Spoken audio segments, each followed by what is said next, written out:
is up, you guys? Dropsy Mike. Welcome to this week's tutorial. This is for Hiroyuki Sawano's Attack on Titan theme. If you're familiar with it, there's a clip that played before you got to this part. But anyways, if you're familiar with it, it's the one that goes.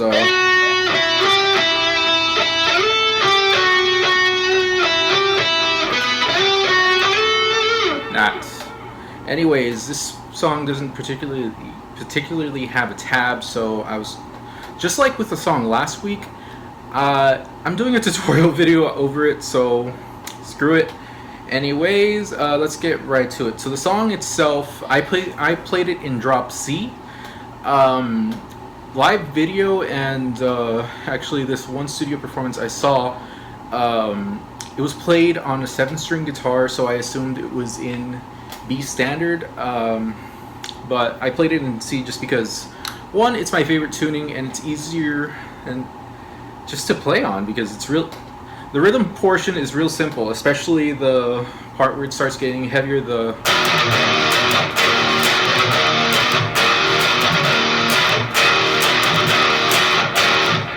Real simple. Like, might I say? Okay, I can't think of anything too simple. Like, I can't think of anything more simple. Like, just to describe how simple it is. It's just as easy as the emotional or the bipolar emotion song I covered the previous week. But anyways, let's get right into it. So in the beginning portion of the song, I actually just played it right now. Like I mentioned before, it's in drop C, so this sleep part starts on the B string, or rather A in C, in drop C, on the 9th fret, the 9, 7, 9, 7, 10, 7.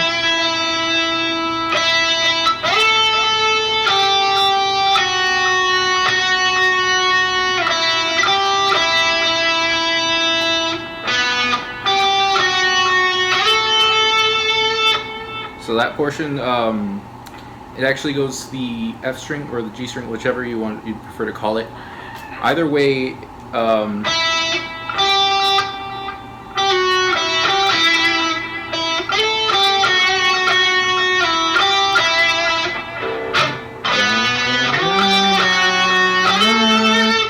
sorry, I had to hum it.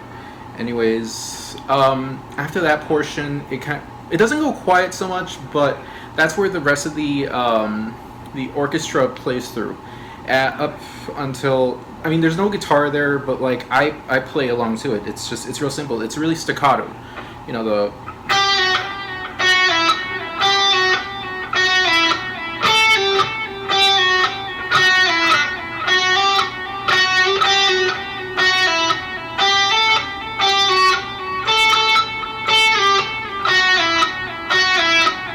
It's all on one string, so like I said, it's relatively simple. So it goes 10, 9, 9, 7, 10, 9, 12, 10, 10, 9, 9, 7, 9, 10.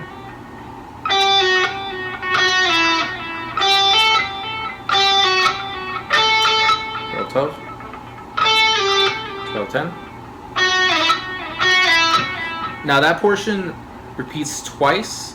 Once the second time starts, that's when the rhythm guitar comes in, or rather the soul guitar. I call it the soul guitar there, because it's really just by itself. That's the rhythm portion that goes.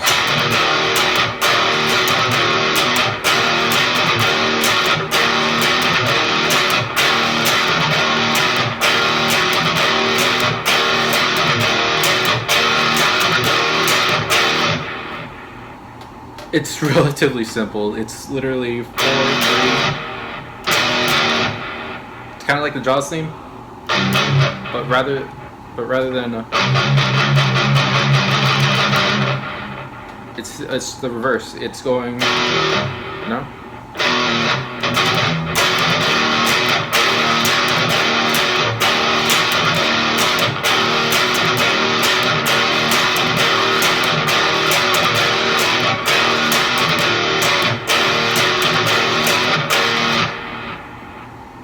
Relatively simple. That rhythm portion, I call it like, it's not galloping per se, but it's what I consider galloping. It's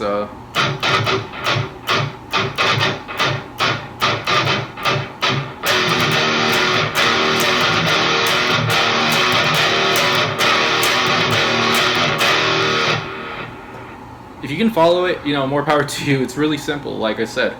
The next portion, actually, it's for the bass, but I still play along to it just because why the hell not? Anyways, the bass actually plays octave chords whenever when it gets to that portion, but rather than doing the octave chords themselves on the guitar, I just play single notes. So it's on the G string, 9, 5,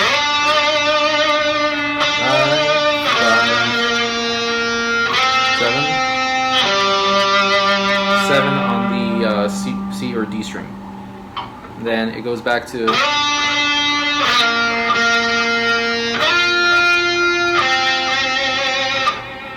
so again, the way it goes is 9, 5, 7, 7. 9, 5, 8 on the B string. Back to 7 on the G string. And that's when it kind of just dies down a bit. It's the vocalist taking over, and you know, you have to wait like a good while for it to pick right up. So if I'm not mistaken, it goes because I only play the rhythm guitar and then the second half of the lead towards the end, which is so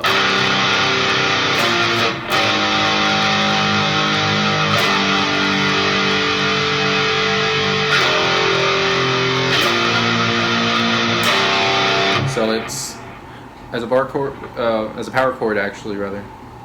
It's open, 10.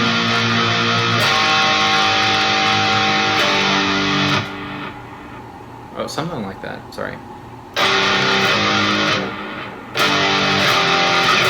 Okay, there we go. Sorry, my bad. It's supposed to be 8.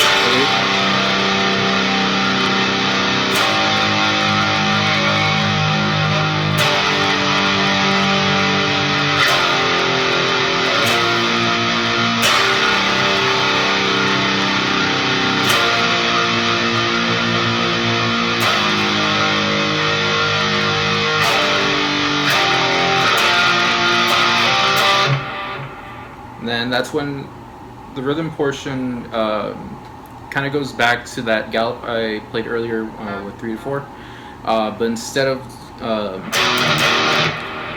you're playing the you're chugging and playing the open strings, the C.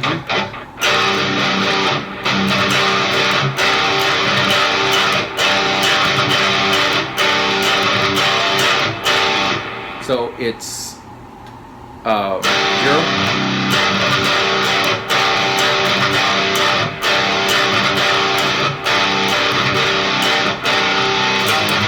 8,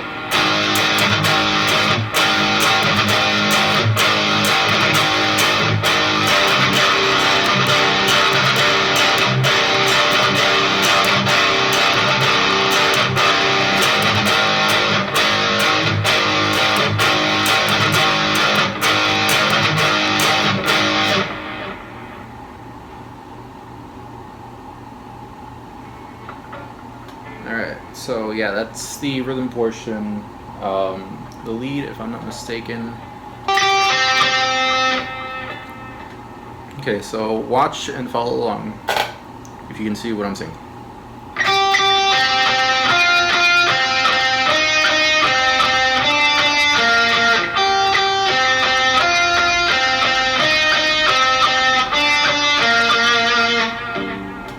So the bass, it's kind of, the way I like to describe this is just like any sort of metalcore riff where the bass note is always the same till maybe the last portion.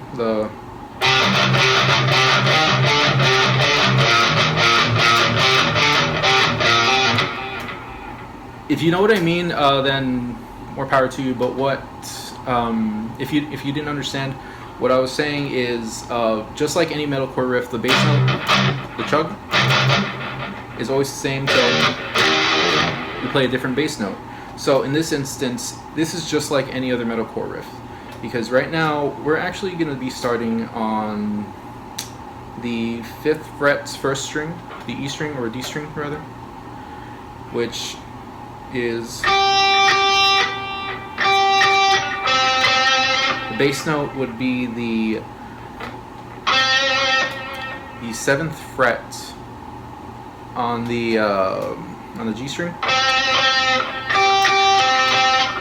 Next note would be the 8th fret on the D string or A string, however you want to look at it. Next one is 6.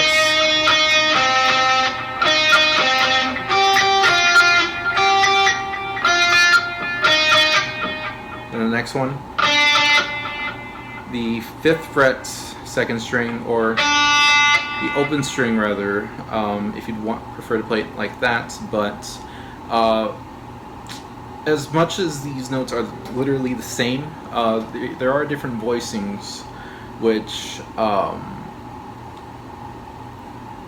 I don't know how to quite put it into words, but certain voicings I do prefer, especially back to the rhythm section, where like the last chords that play before where it's, I prefer playing these notes because they're a little more trebly than the ones the chords you play over here. They're literally the same, just the voicings are different. But anyways, I digress. So it is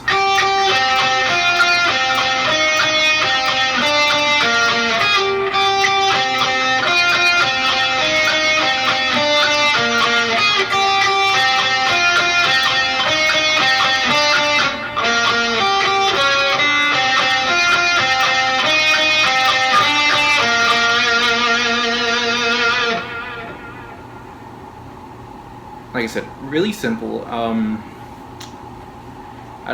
not sure if I'm actually explaining that properly, but you know, we all learn and view things a little differently than others. So you may want to repeat view this if you're not understanding. I'm not doing it for the views, but for those that were actually wanting this tutorial, you know, it's best to try to watch it again and actually watch not frame by frame, but at least watch enough to follow my fingers. And like I mentioned before, it is in drop C tuning, so it should, you know, it should be, well, it shouldn't be in that tuning, but that's what I prefer it in. Anyways, the next portion, I'll play the rhythm part, which is, it's real simple. It's literally just palm muting the next few chords.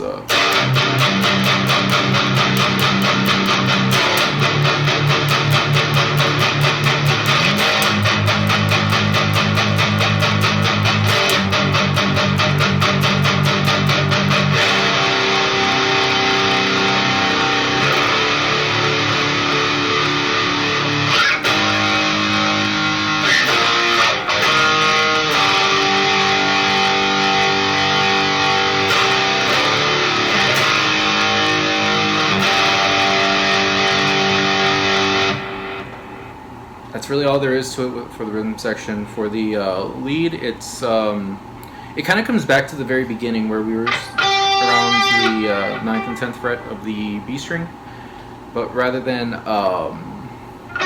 9th fret, we're going to be starting on the 10th fret.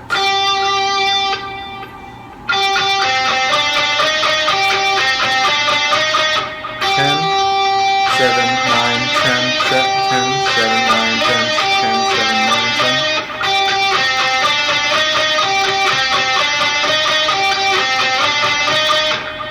playing those notes 2 each until it starts to finally slow down, or just die down a bit, and it gets back to the synth that plays those low notes. Just watch the cover and you'll see what I mean. But yeah, this song was relatively simple. Honestly, I suck at learning by ear, or rather, I used to suck. Because back in high school when I first heard this song, I thought it was so fucking good. Honestly, I didn't have as much of an appreciation for scores or soundtrack music as I do now, but it's Hiroyuki Sawano's stuff is just absolutely amazing, and actually I should be covering more of his stuff within the next month or so. But anyways, yeah, that was it. I talked about my last guitar with the last tutorial, so this is my Jackson JS32 Kelly, and I used to have 2 of these. It was this one with the Floyd, and there was another one with just a regular, not hardtail, but like not the wraparound bridge, but I forgot what kind of bridge it is, but it's similar to the one that's on my 7th string.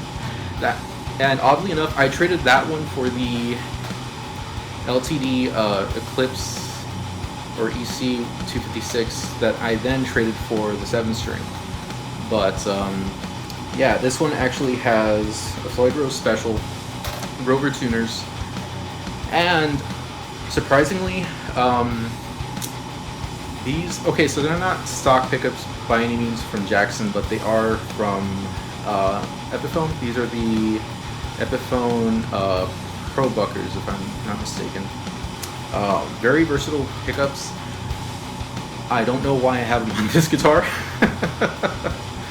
But yeah, these parts were actually incorporated from a guitar that my best friends bought me for my birthday, and that guitar was actually, okay, so the guy they bought it from didn't quite get anything right on it, because it was this BC Rich Mockingbird knockoff with a reverse headstock, and the paint job on it was actually pretty badass. If I ever get to show it off at some point, you'll see what I mean. But anyways, because it was useless, I ended up buying this guitar and the other Jackson, and we moved the parts over to this one, removed the stock Jackson tuners, stock Jackson license Floyd Rose, and the Jackson pickups. And honestly, I would not trade this thing for anything in the world. I mean, I probably wouldn't trade the parts on it for anything else. I'd probably trade the body. But even then, I actually really love this guitar. I don't get to show it as much love as much as the 7-string guitar, but the 7-string, it's on my rack right now, that's why I keep pointing at it, is, it was high school me's wet dream, because it has a, it has the Duncan pickups I've always wanted, locking tuners, neck-through body, or rather set neck that looks neck-through because the entire body is painted, with abalone binding. And I wasn't much of a Schecter fan before, but this guitar has completely changed my mind. And I plan on getting an 8-string to do the Doom covers properly, rather than doing just bass covers. But I'm not sure whether I want to go with Schecter or Jackson, or even Ibanez, because hopefully within the next couple of weeks you'll see why I may go with Ibanez. But anyways, yeah, that was it. If you have any questions, concerns, just leave them in the comment section below, and be sure to like and subscribe if you haven't already. And yeah, if nothing else for myself, just enjoy the rest of your day, but more importantly, you stay safe out there.